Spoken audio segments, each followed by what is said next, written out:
Hello students, बेटा welcome back to my channel. आज हम स्टार्ट करते हैं बच्चे third chapter that is human reproduction for the subject biology for class 12th।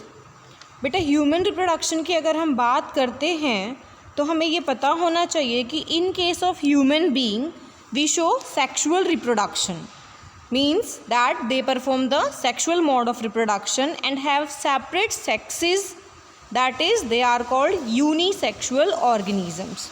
We can easily identify male and female partners from their physical appearance, means from their sexual dimorphism. Okay beta, the secondary sexual characters of man and women are different from each other. In case of human male, we will learn the different parts, or you can say subdivisions present in the reproductive organ, and the same we will do for the human female reproductive system. First we'll discuss बेटा कि हम इस chapter में कौन कौन से topic cover करेंगे। उससे पहले हम थोड़ा सा जनरल एक दो बातें जानेंगे ह्यूमन रिप्रोडक्टिव सिस्टम से रिलेटेड। बेटा ह्यूमन बींग्स जो होते हैं दे रिप्रोड्यूस सेक्सुअली, जैसा कि अभी हमने पढ़ा, and they are viviparous. What does the term mean viviparous? Means they give birth to the young one.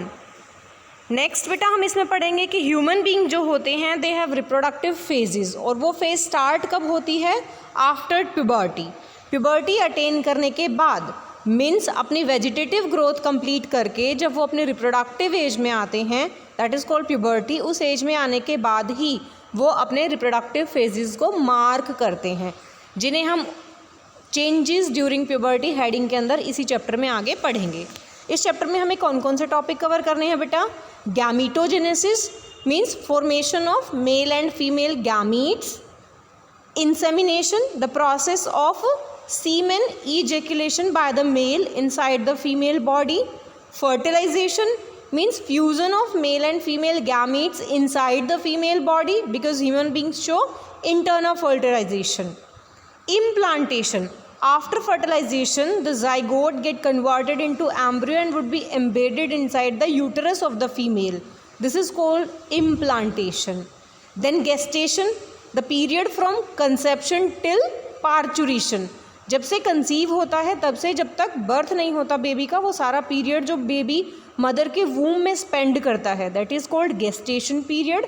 And parturition, एक बार बेबी कंप्लीटली ग्रो कर जाए, उसका गेस्टेशन पीरियड कंप्लीट हो जाए, it will undergo parturition, means the baby get delivered outside from the female body.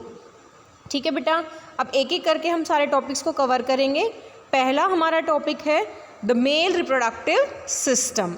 Male reproductive system को जब हम पढ़ेंगे बच्चे तो इसको हम डिवाइड करेंगे किन मेन पॉइंट्स पे? पहला लोकेशन कि ये प्रेजेंट कहाँ होता है, दूसरा मेन ग्लैंड और डक्ट कि मेन या मेजर इसका रिप्रोडक्टिव ग्लैंड कौन सा है, एक्सेसरी ग्लैंड और डक्ट्स कौन कौन से हैं, कौन सा हिस्सा एक्सटर्नल जेनिटेलिया में आता है और उनके क्या क्या फंक्शंस है। क्लियर है बेटा? तो फर्स्ट पॉइंट जो हमने बोला था हम करेंगे location. So where is the human male reproductive system present? It is located in the pelvic region. pelvic region में present होता है। फिर इसको जब हमने divide किया parts में तो it has a pair of testes which is the primary sex organ, or you can say main sex organ. Then the accessory gland and ducts which will include your prostate gland, seminal vesicle, ureter and all that, and the external genitalia. Okay beta, first we'll discuss in detail the primary sex organ, that is testes.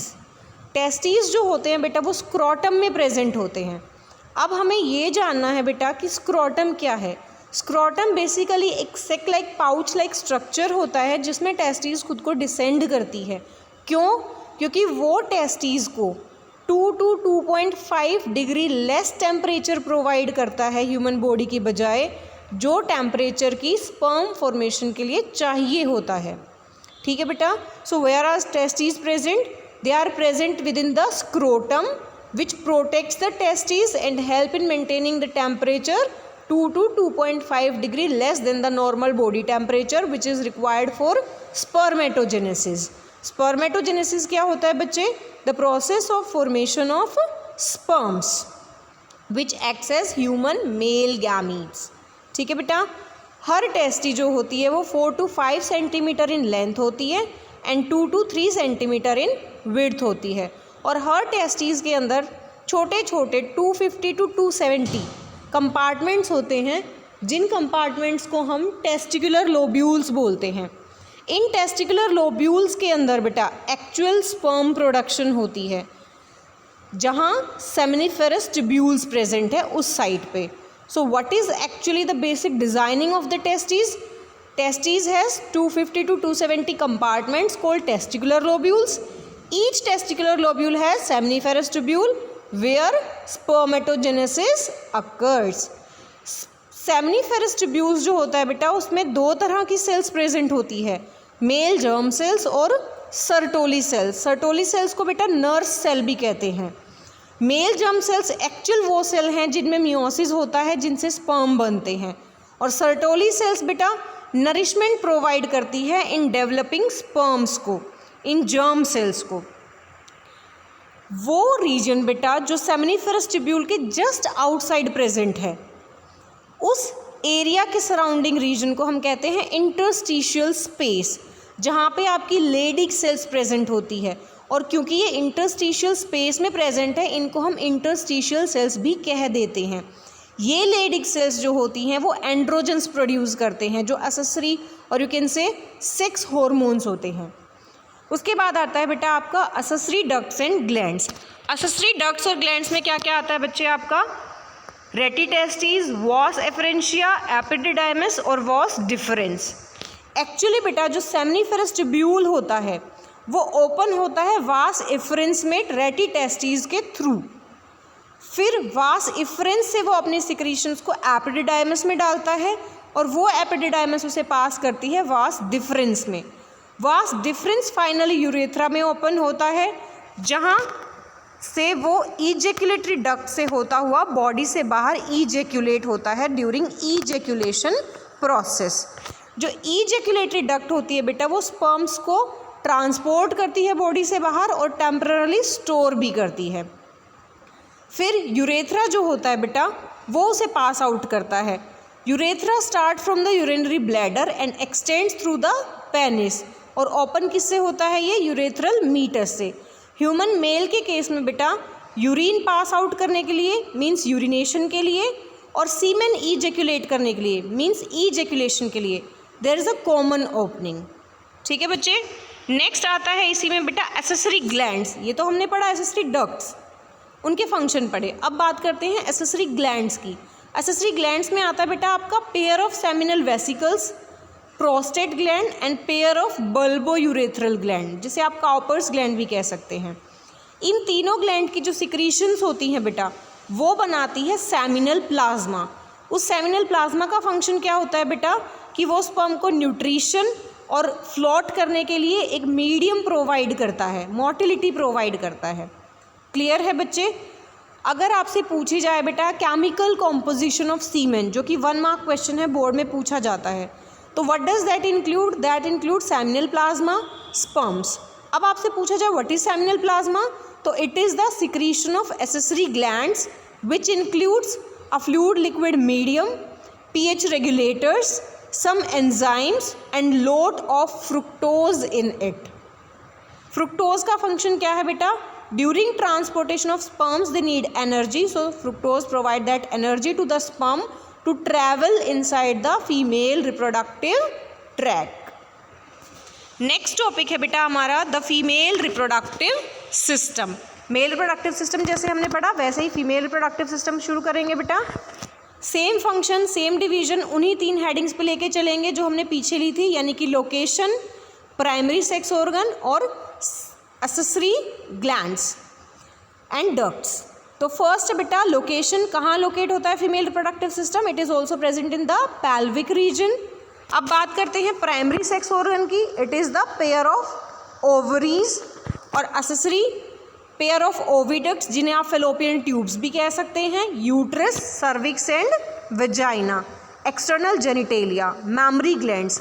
Memory glands बेटा basically इसको हम include नहीं कर सकते reproductive system में, but ये child care में help करती है, और इसी चैप्टर में हमें आगे जाके fertilisation, pregnancy, gestation period, parturition पढ़ना है, इसलिए हमने मैमरी ग्लैंड के टॉपिक को यहाँ इंक्लूड किया है.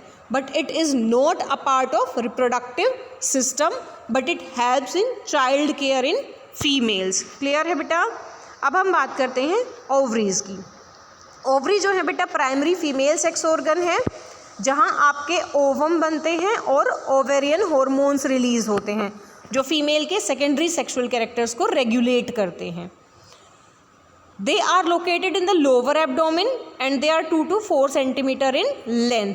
और ये जुड़े होते हैं लिगामेंट्स के थ्रू पेल्विक वॉल के साथ और यूट्रस के साथ. हर ओवरी जो होती है वो एपिथेलियम से कवर्ड होती है और उसके पास ओवेरियन स्ट्रोमा प्रेजेंट होता है बेटा. और जो स्ट्रोमा होता है वो 2 चीज़ों से बनता है, peripheral cortex and inner medulla. फिर बात करते हैं बेटा ओविडक्ट्स की, जिन्हें मैंने कहा कि हम फेलोपियन ट्यूब्स भी कह सकते हैं, जो 10 to 12 सेंटीमीटर लॉन्ग होती है और एक्सटेंड करती है ओवरी से यूट्रस तक. जो पार्ट होता है ओविडक्ट का बेटा, जो टुवर्ड्स द ओवरी होता है और फनल शेप्ड होता है, उसे हम इनफंडिबुलम कहते हैं. और उस पर फिंगर लाइक प्रोजेक्शंस प्रेजेंट होती हैं जिन्हें फिम्ब्राई कहते हैं. ये फिंगर लाइक प्रोजेक्शन फिम्ब्राई ही एग या ओवा को कलेक्ट करती है फ्रॉम ओवरी से और उसे पास करती हैं to the ampullary isthmus junction, जहाँ एक्चुअली फर्टिलाइजेशन होती है गैमीट्स की. ठीक है बेटा. अब आता है यूट्रस. यूट्रस को बेसिकली हम वूम भी कह देते हैं. ये पियर शेप्ड स्ट्रक्चर होता है जो पेल्विक वॉल्स के साथ लिगामेंट्स के थ्रू जुड़ा होता है. 3 लेयर होती हैं इसकी, एक्सटर्नल पेरिटोनियम, मिडल मायोमेट्रियम और इंटरनल एंडोमेट्रियम. इन सभी से मिलके यूटेराइन वॉल्स बनती हैं जो यूटेराइन कैविटी को लाइन अप करती हैं, सराउंड करती हैं. जो एंडोमेट्रियम होता है बेटा, एंडोमेट्रियम में ही चेंजेस आते हैं मेंस्ट्रुएशन साइकिल के दौरान, वही शेड ऑफ होता है अगर प्रेगनेंसी मेंटेन ना हुई हो तो. नेक्स्ट है बेटा cervix and vagina. Cervix connect करती है यूट्रस को विजाइना के साथ और विजाइना कॉन्स्टिट्यूट करता है सर्विक्स के साथ मिलके बर्थ कैनाल को, जहाँ से चाइल्ड बर्थ होता है ड्यूरिंग पार्चुरेशन. एक्सटर्नल जेनिटेलिया की अगर हम बात करें बेटा, it constitutes of mons pubic, labia majora, labia minora, hymen and clitoris. Pubis जो है बेटा बेसिकली फैटी टिश्यू होता है which is covered by skin and pubic hair. Labia majora extend from mons pubis to vaginal opening. Minora is basically the skin fold. Hymen is the partial cover of vaginal opening. In ancient time it was considered as a test for virginity but is not having any scientific reason, so not in trend at present time because women also undergo physical activities, so it may be torn in any time. And clitoris, which lies at the junction of labia minora. Then comes the mammary glands, which are present in female mammals. They are paired and are glandular, means have glands. Each breast has 15 to 20 mammary lobules with alveoli. These alveoli secrete milk for breastfeeding after parturition. और बेटा जो alveoli होती हैं वो open होती हैं memory tubules में और कंस्टिट्यूट करती हैं मैमरी डक्ट को, जहाँ से बेबी सक आउट करता है. बहुत सारे मैमरी डक्ट्स मिलके मैमरी एम्प्यूला बनाते हैं और ये मैमरी एम्प्यूला कनेक्टेड होता है लैक्टिफेरस डक्ट के साथ, जो मिल्क इजेक्शन एंड प्रोडक्शन में हेल्प करता है. ये था बेटा हमारा फर्स्ट टॉपिक जो हमने पढ़ा, human male reproductive system with the functions of its part and human female reproductive system with the functions of its part. First topic completed. Second topic is gametogenesis, means the process of formation of male and female gametes. Beta, the process of formation of male gamete is called spermatogenesis and female gamete is called oogenesis. तो पहले हम start करते हैं बेटा spermatogenesis. Spermatogenesis क्या है बेटा? Process of formation of sperms हमने अभी पढ़ा. ह्यूमन मेल के केस में स्पर्म्स कहाँ से प्रोड्यूस होते हैं बेटा? स्पर्मेटोगोनिया और you can say sperm mother cell. Spermatogonia या स्पर्म मदर सेल जो होती है बेटा, जो inner walls of seminiferous tubule में प्रेजेंट है, क्योंकि अभी हमने पीछे पढ़ा था कि seminiferous tubule is basically the site for production of sperms. तो वहाँ पे क्या प्रेजेंट है, स्पर्मेटोगोनिया और स्पर्म मदर सेल। ये स्पर्म मदर सेल जो होती हैं अपना माइटोसिस के थ्रू नंबर इंक्रीज करती हैं because they are 2n means diploid. They further undergo mitosis, वो अपना नंबर इंक्रीज करती हैं और कैसी रहती हैं, डिप्लॉयड की डिप्लॉयड ही रहती हैं। तो जब ये अपना नंबर इंक्रीज करती हैं माइटोसिस के थ्रू, उसे हम कहते हैं बेटा growth phase. Growth phase undergo करने के बाद ये अंडरगो करती हैं मल्टीप्लिकेशन या मल्टीप्लिकेटिव फेज को, जहाँ पहला मियोटिक डिवीजन यानी कि मियोसिस 1 टेक्स प्लेस करता है।